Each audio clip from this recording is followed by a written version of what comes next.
Going to check off your top stories this morning. A high-stakes trial that could alter the balance of power in the state. This is set to begin. So DFL Senator Nicole Mitchell faces 2 felony burglary counts. Prosecutors say she broke into her stepmother's home.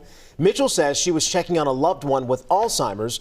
A jury has been selected. Opening statements are set to kick off this morning. Our Barrett Leone at the live desk right now. And Barrett, now that the jury is seated in just one day, we are going to get a closer look inside this courtroom.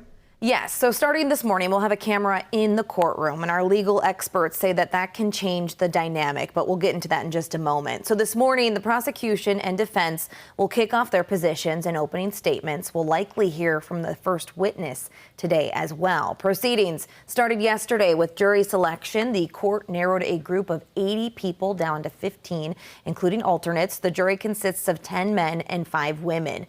Jurors were asked about their familiarity of the case, but also if they believe politicians should be held to a higher standard and if they believe a potential verdict is a political statement. This long-awaited trial was pushed back after the legislative session and delayed again after the deadly attacks on Minnesota lawmakers.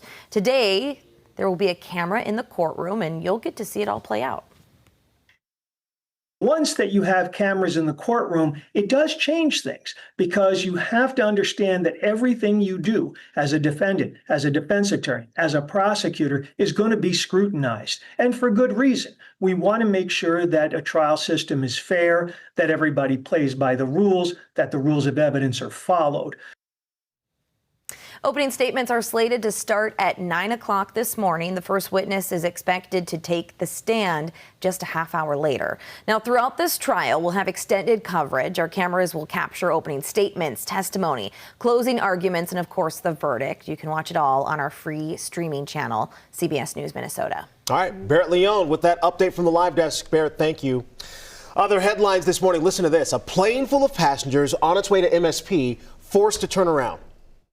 Right away, I knew something pretty bad had happened. I just had a feeling. This is what she's talking about. This happened on a Sun Country flight from LA to MSP. So this is video from inside the plane showing sparks shooting from the engine. And we talked with Kan Wu. He's an Edina resident who was on the flight with his wife and 2 daughters. I was watching outside. It was peaceful. It's dark and it's peaceful, And then suddenly a fireball and a shake. The pilot made a big U-turn. You can feel that U-turn is like that. Oh. Wow. So who credits the crew for keeping the passengers calm in the middle of the chaos? Sun Country issuing a statement saying our passengers and crew are our priority and we appreciate the professionalism of our pilots and flight attendants to ensure the safety of our customers.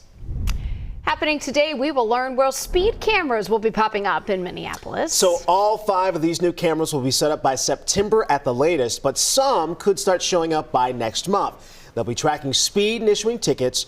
First time you get caught, you'll get a warning. Second offense, you'll get a $40 fine. These tickets will not go on your permanent record. We'll let you know where those cameras will be once they're announced later this morning. And right now we are learning more about the developing case at a grocery store shootout. Family members say they are shocked by the gunman's rampage. Tevin Belafant's family did not want to talk about how it all started, but police say it began at a family home with a domestic call to 911, then spread to a local shopping center on Friday. So investigators say that the gunman ran into the Aldi store with a 4-year-old relative and exchanged gunfire with police. From there, he ran across the street to a cafe. As for staffers say he shot 2 women. Both those women did survive. Then they say he ran into this Cub Foods where he took his own life. And he supported us. He was funny. He was a good person. Never imagined nothing like this would happen. So Belafant has 3 prior felony convictions in Minnesota, meaning that he was barred from having a gun. Investigators are expected to release more information on the case as soon as today.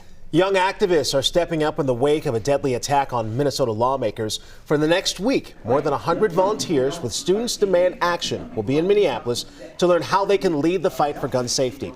These students are from all over the country. They're staying at the University of Minnesota. Monday, they had a chance to pick the brains of local leaders who are pushing for gun reform, including St. Paul Mayor Melvin Carter, who you just saw, along with DFL State Senator Erin May Quaid. I just am always of the belief is that it shouldn't have to happen to you for it to matter to you. It shouldn't have to come knocking at your door in the middle of the night. It shouldn't have to come to your campus. It shouldn't have to come to your school. We as students have the energy, the ability, the know-how on actually getting involved. So giving students the tools that they need to get involved, I think, especially at events like this, is really, really important. This week's events are part of nonprofit organization Every Town for Gun Safety's grassroots efforts to advocate for gun control and safety. The local immigrant rights group accuses ICE of kidnapping people in court. This is targeted assaults on Black, brown, and indigenous and immigrant communities here in Minnesota, and it must stop. When people are afraid to access the legal system, we all suffer.